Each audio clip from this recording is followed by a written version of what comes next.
time at Run Baby Run Arena. A whole lot of running in an up-tempo first half.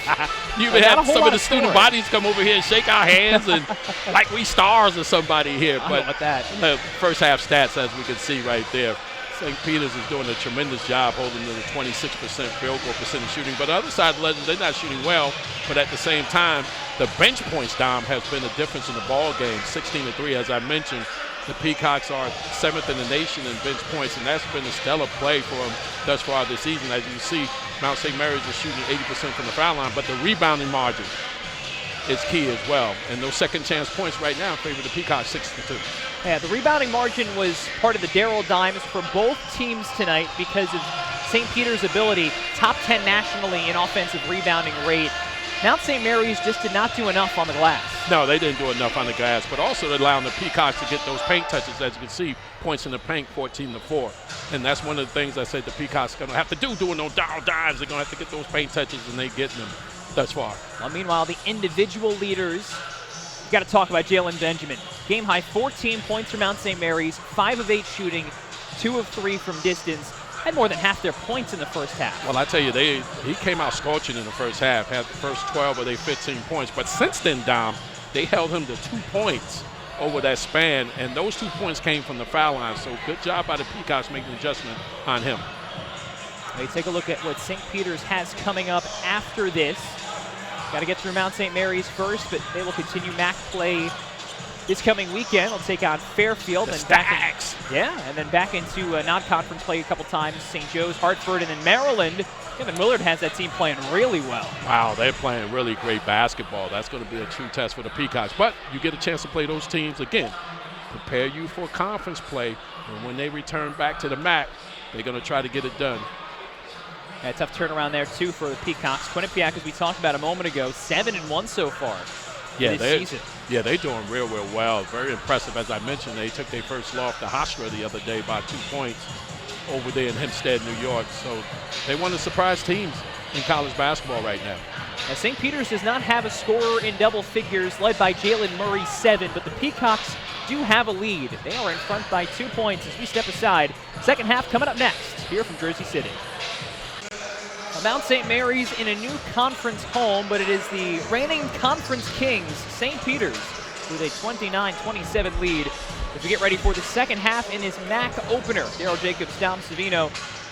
Daryl, the Peacocks shot just 38% in the first half, but defense was the name of their game, and they'll need to continue that here in half number 2. Not only that, they're going to continue to get to the offensive glass as well. They lead in that category well, but the rebounding margin, they come in 31st in the nation in rebounding margin at a plus 7.8, so plus 7.8. So right now they're doing a very good job in all those categories. But give the Mountaineers a lot of credit. They came in playing some good defense, but again, the bench points has been the difference in the ball game, 16-4 right now. St. Peter's on its first winning streak of the season. They've won their last 4 MAC openers and trying to continue that stretch. In front of us, a nice home crowd here at a Run Baby Run Arena. A hostile environment for a Mount St. Mary's team that has played on the road a ton this season already. Well, we've done a lot of St. Peter's games over the last couple of years, and now this environment is totally different in here. That's what happens when you come off in the Elite 8, running an NCAA tournament. The crowd is here. Got alumni here sitting in the front row, former basketball players. Just a tremendous atmosphere at Run Baby Run Arena, and you always seeing babies run around here as well. That's why they named it, of course. You can see the cheerleaders right there. What a tremendous thing for the university. That Elite 8 run in the NCAA tournament has really catapulted this university into another stratosphere in terms of branding, reputation, and revenue generation. All true. Coming off the greatest playoff run in school history, greatest playoff run in the history of the MAC, regardless of sport. And not only that, the first 15 seed to get to the Elite 8 in NCAA history. College basketball history made last year by the Peacocks, but lots of new this year. As we're going to restart this, I think the clock may have jumped a little early. Or the shot clock did not start. A lot of new, 6 new players, 6 new staff members, including the head coach. Well, that's college basketball. Everything is new every year from now on. It's hard to maintain a program in college basketball. What I say you will have to get as a team every year, because you're going to have different faces all the time until some of the rule changes, if that's ever implemented. But as long as the transfer portal is there, you don't have to sit out a year. You're going to see a revolving door throughout college basketball. St. Peter's first possession here. Reed ignoring a screen and finding Sadler. Jaden Sadler, who only played 3 minutes in the first half because of foul trouble, and he missed the layup. 12 fouls in the first half for St. Peter's, 8 for Mount St. Mary's, and yet, despite all of that, no team in really horrific foul trouble with their top players. No, as I mentioned, this young man with the basketball actually goes to the foul line more than anybody on the team, Benjamin. Now it's Mount St. Mary's facing a late shot clock as Dakota LaFew missed it from 30. But that's off of Isaiah Dasher. And they'll get a new 30-second. Yep. Isaiah Dasher, who had the highlight of the first half. The Excuse me, I'm sorry. I stand corrected. They're going to get 20 seconds. I forgot the rule changes so much all the time, but it's a new 20 seconds instead of 30 seconds.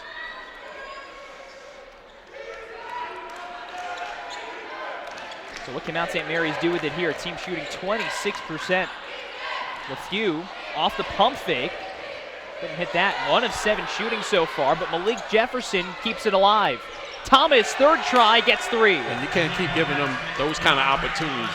Jefferson with the great rebound, able to kick it out to Thomas. He was wide open, Dom, and knocked down the three-point shot. DeAndre Thomas's first 3 points of the night.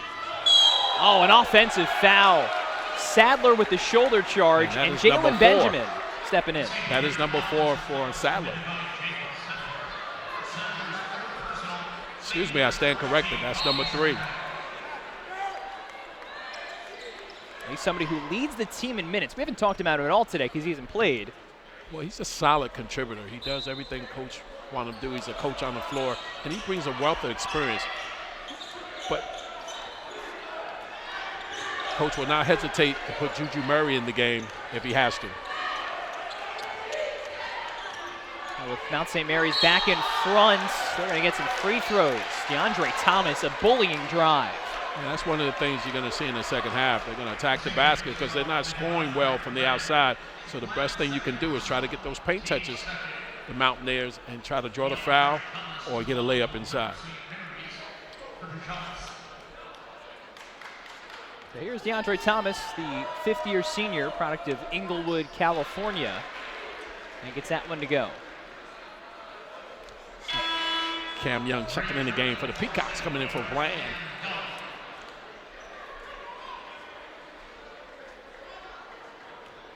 I mentioned earlier, Mount St. Mary's team that is tested already.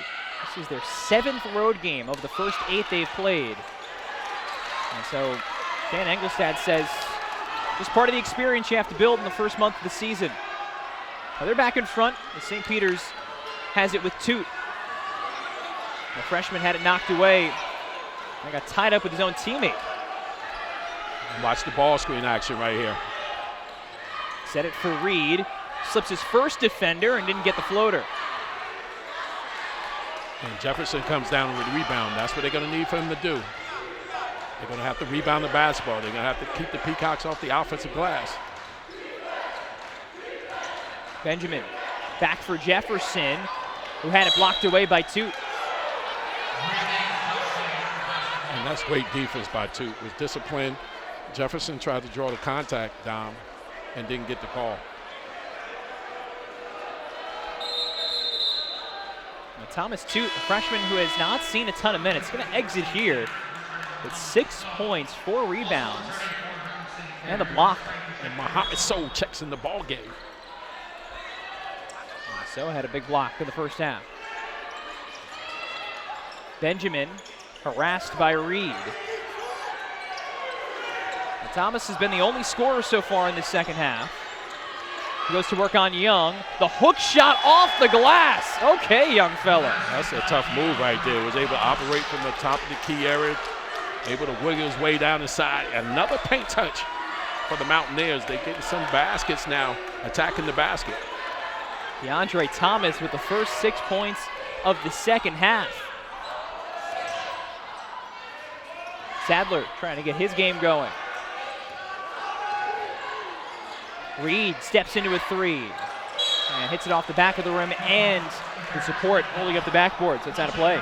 Give the Mountaineers a lot of credit. They're playing good defense so far to start the half, and Thomas has stepped up big in the second half, scoring all 6 of their points. St. Peter's 0 of 3 shooting so far, and just like the way the game started here in this second half, Peacocks start cold, and now they go to the press to try to jumpstart the offense. And change the whole complexity of the game. They want to change tempo, and it seemed like the press gets them going in terms of getting them enthusiastic, not to say they're not already, but it kind of jumpstarts them a little bit offensively because they want to create some turnovers, get some easy baskets off the turnovers, and that'll ignite their offense. Benjamin working on Reed, who blocked it away. Good defense by Reed. And now Reed slips it down for Young. A good recovery by Mount St. Mary's. Juju Murray back in the game, and he'll run the offense here.